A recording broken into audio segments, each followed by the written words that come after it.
दुनिया में बहुत से देशों में अब भी मानव शरीर को प्रिजर्व करके रखा जाता है। ऐसा साइंस लेबोरेटरीज में आज भी देखने को मिलता है कि मेढक, सांप जैसे कुछ जानवरों को लिक्विड सोल्यूशन में डालकर प्रिजर्व कर दिया जाता है, जिससे वो सालों साल सुरक्षित रह सकें। लेकिन आज हम आपको बताने जा रहे हैं एक ऐसी यूनिवर्सिटी के बारे में जहां एक इंसान के सिर को प्रिजर्व कर दिया गया।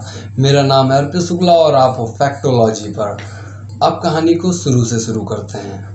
बताया जा रहा है कि जार में बंद इस शख्स का नाम डिएगो एल्वेस था, जो पुर्तगाल का एक सबसे खतरनाक सीरियल किलर था। इस सीरियल किलर के बारे में बहुत सी कहानियां प्रचलित हैं। उसकी दरिंदगी के किस्से आज भी पुर्तगाल की गलियों में आम हैं। कुख्यात सीरियल किलर जिसका नाम सुनते ही आज भी पुर्तगाल के लोगों की रूह कांप जाती है। उस डिएगो एल्वेस का जन्म 1810 में स्पेन के गलेसिया में हुआ था। गरीब परिवार में जन्मा डिएगो काम की तलाश में बहुत दिन भटकता रहा। आखिरकार वो पुर्तगाल के लिस्बन सिटी पहुंचा, लेकिन वहां उसे निराशा के सिवा और कुछ हाथ ना लगा।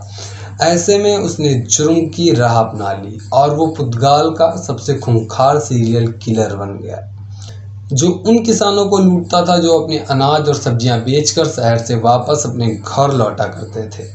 अपनी दरिंदगी का शिकार बनाने के लिए डिएगो ने एक पुल को चुन लिया था। वो वहां से गुजर रहे राहगीरों को अपना निशाना बनाता था और पहले उनसे लूटपाट करता था और फिर बेरहमी से उनकी हत्या कर उन्हें उसी पुल के नीचे फेंक दिया करता था। रोजाना सामने आ रही लाशों के पीछे पहले पुलिस को लगा कि शायद आर्थिक तंगी के कारण किसान सुसाइड कर रहे हैं, लेकिन बाद में जांच करने पर पुलिस को पता चला कि उनकी हत्या की गई है और फिर उन्हें नदी में फेंका गया है। पुलिस की सख्ती के बाद डिएगो ने तकरीबन 3 साल तक लूटपाट बंद कर दी और अंडरग्राउंड हो गया। उसके बाद उसने अपने जैसे गरीब लोगों को अपनी टीम में शामिल करना शुरू कर दिया। वह अपनी गैंग के साथ दिन में अक्सर जंगल में छिपा रहता था। एक दिन गुप्त सूचना के आधार पर पुलिस ने आखिरकार उस खूंखार सीरियल किलर को गिरफ्तार कर लिया। लिस्बन पुलिस की रिपोर्ट के मुताबिक उसे लोगों को क्रूरता से मारने में मज़ा आता था।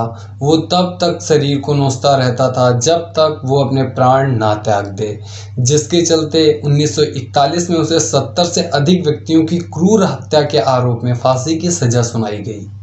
डिएगो को जब फांसी दी गई तब पुर्तगाल में फेनोलॉजी यानी मस्तिष्क विज्ञान एक पॉपुलर सब्जेक्ट था, जिसके कारण कुछ वैज्ञानिकों ने कोर्ट से अनुरोध किया कि डिएगो को फांसी देने के बाद उसका सिर उन्हें दे दिया जाए, जिससे वह यह रिसर्च कर सकें कि एक आदमी इतना खूंखार कैसे हो सकता है।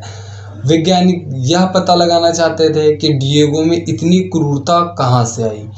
कोर्ट ने भी आदेश दे दिया कि डिएगो को फांसी देने के बाद उसका सिर वैज्ञानिकों को सौंप दिया जाए। इसके चलते डिएगो का सिर हमेशा के लिए प्रिजर्व कर दिया गया, जो अब भी लिस्बन की यूनिवर्सिटी में रखा हुआ है। अगर आपको वीडियो पसंद आई है तो लाइक, कमेंट और सब्सक्राइब कर दीजिए और तब तक के लिए बाय।